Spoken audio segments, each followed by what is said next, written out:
19 monyet ekor panjang dan 5 ekor berang-berang disita petugas kepolisian sektor pelabuhan dan karantina pertanian Kota Parepare, Sulawesi Selatan.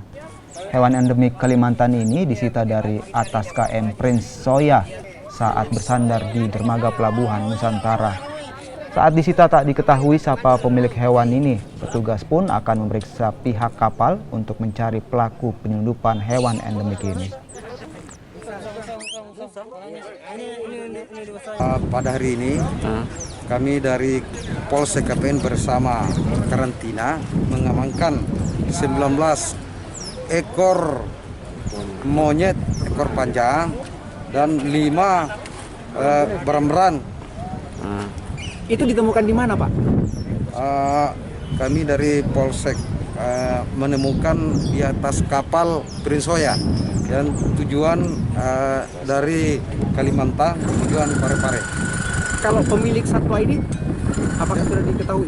Jadi untuk pemilik satwa ini untuk sementara belum ditemukan dan kami akan melakukan penyidikan lebih lanjut. Siapa yang akan diperiksa, Pak?